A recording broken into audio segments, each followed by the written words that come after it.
Good morning. आज हम आपको बताएंगे क्वेश्चन नंबर 12 9 चैप्टर का। तो आइए सॉल्व करते हैं क्वेश्चन नंबर 10 12। आज बहुत ठंडी है तो बहुत ध्यान लगा के आप लोग समझिएगा। क्वेश्चन नंबर 12 क्या है? From the top of a 7 metre height, from the top of a 7 metre height building, एक 7 मीटर ऊंची बिल्डिंग है। Okay, building the angle of elevation of the top of cable tower is 60 degree. कह रहा है इस 7 metre building के ऊपर से एक केबल टावर है जिसका एंगल ऑफ एलिवेशन जो है वो 60 डिग्री बन रहा है, यानी इसके 36 से, इसके टॉप के 36 से और इसके केबल टावर के ऊपर से इस बिल्डिंग के ऊपर तक एंगल ऑफ एलिवेशन 60 डिग्री बना। एंगल ऑफ एलिवेशन मतलब उन्नयन कोण कितना बन रहा है? 60 डिग्री। बिल्डिंग की ऊंचाई कितनी है? 7 मीटर। और केबल टावर के ऊंचाई टॉप से पे बिल्डिंग के टॉप से 60 डिग्री का उन्नयन कोण बन रहा है। ओके, क्लियर है? And the angle of depression कितना बन रहा है? इसी टॉप से angle of depression of its foot is, यानी केबल के टावर से इस बिल्डिंग के टॉप से एंगल ऑफ डिप्रेशन मतलब अवनमन कोण कितना बन रहा है? 45 डिग्री। तो ये 45 डिग्री बन रहा है। ओके, क्लियर है? बिल्डिंग के टॉप से बिल्डिंग की ऊंचाई 7 मीटर है और बिल्डिंग के टॉप से केबल टावर के टॉप पे 60 डिग्री का उन्नयन कोण यानी एंगल ऑफ एलिवेशन बन रहा है, और बिल्डिंग के टॉप से केबल टावर के फुट पे यानी पाद बिंदु पे यहाँ पे अवनमन कोण यानी एंगल ऑफ डिप्रेशन 45 डिग्री का बन रहा है। क्लियर है?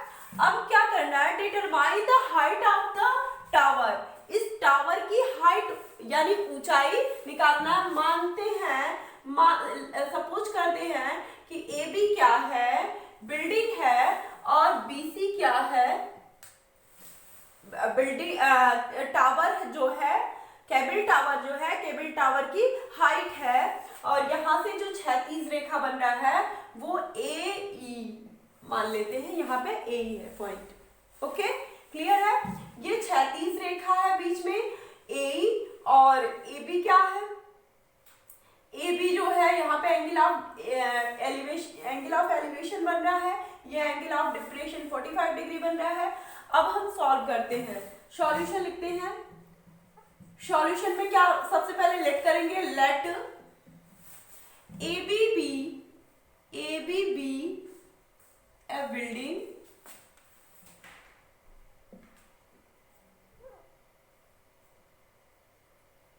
ए भी क्या है?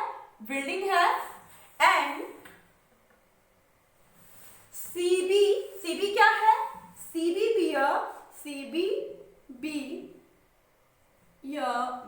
केबल टावर क्या है?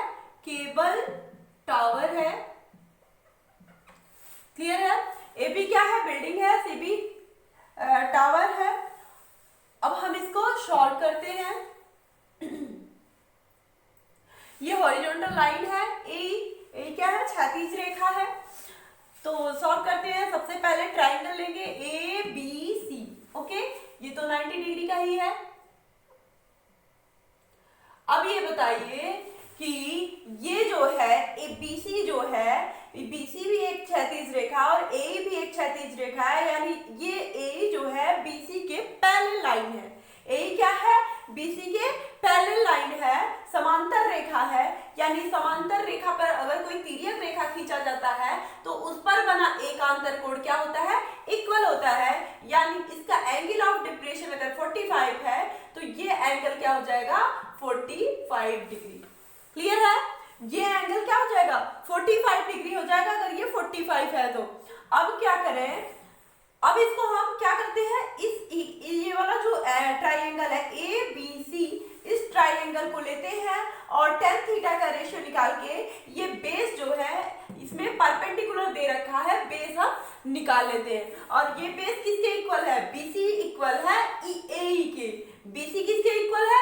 AE के, क्योंकि ये हॉरिजॉन्टल लाइन है और इसी बिल्डिंग से सॉरी केबल टावर से और बिल्डिंग के बीच की दूरी है, डिस्टेंस है, इसलिए ए क्या है?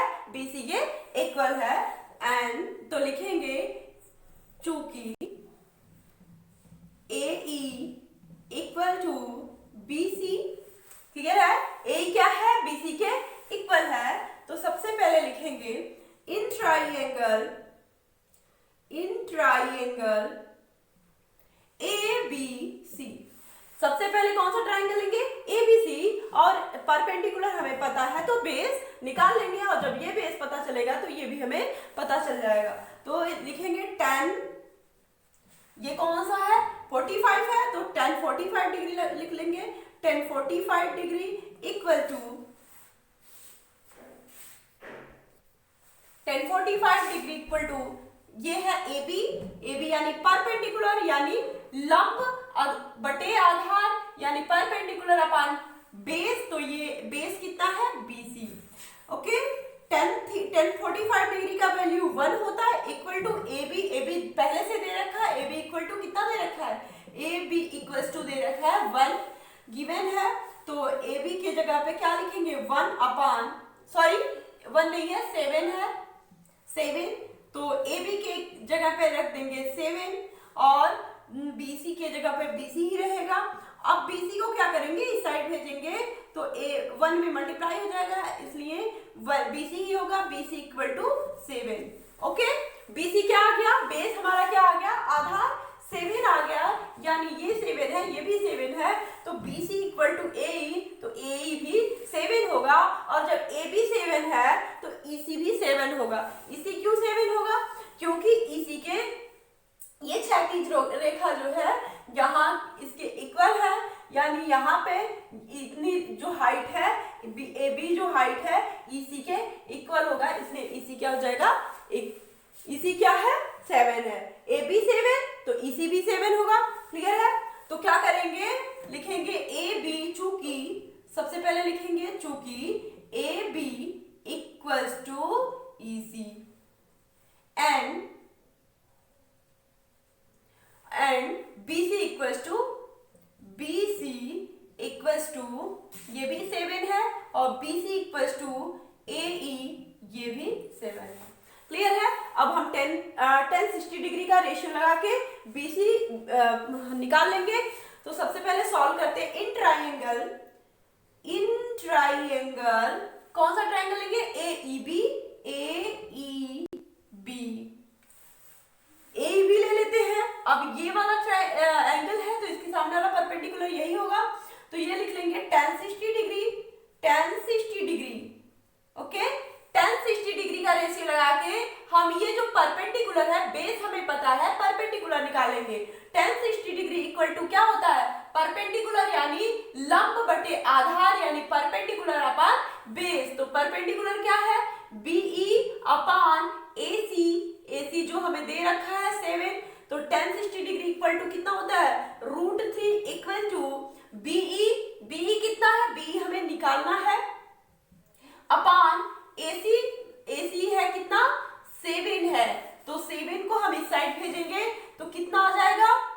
7 को हम दूसरी साइड भेजेंगे तो ये हो जाएगा there imply BE equals to 7√3, clear है? अब ये निकल गया B क्या है? B निकल गया, ये पहले से पता है, ये दोनों मिला के तो BC है। BC क्या है? केबल है, केबल टावर की हाइट है, ये हमें पता चल गया। ये कितना है? 7√3 निकल गया। ये 7 पहले से पता है क्योंकि AB इक्वल्स टू EC था, तो 7 पहले से पता है, तो ये दोनों को ऐड कर देंगे तो हमें BC पता चल जाएगा, इसलिए BE plus EC equal to BC, clear है? तो सबसे पहले लिखेंगे, इधर ऊपर का मिटा लेंगे,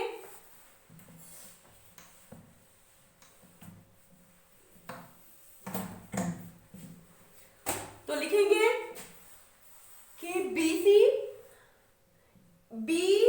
equal to BE plus EC। तो BE कितना है, BE अभी निकला है 7√3 प्लस EC है 7। तो ये हो जाएगा, दोनों में से 7 कॉमन ले लेंगे, इसमें भी 7 है इसमें भी 7 है, 7 को कॉमन लेंगे तो यहाँ बचेगा √3 प्लस 7 तो कॉमन ले लिए, यहाँ 1 बचेगा, ये हो जाएगा 7 इंटू √3 प्लस 1। ये BC, यानी BC क्या है, हाइट ऑफ टावर, तो केबल टावर। तो ये आंसर हो जाएगा। फिर क्या लिखेंगे, ये केबल टावर की हाइट हमें पता चल गई।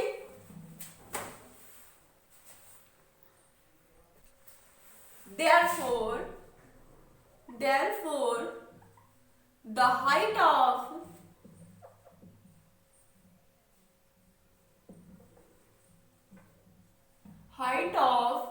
the tower is, therefore the height of the tower is 7√3 plus 1. Okay, clear है? आई होप आप लोग को अच्छे से समझ में आ रहा होगा। तो आप लोग ज़्यादा से ज़्यादा लोगों को शेयर कर दीजिए और बेल आइकन भी दबा दीजिएगा सब्सक्राइब करके, ताकि मेरा हर एक वीडियो आप लोगों तक पहुँचे। Okay, thank you.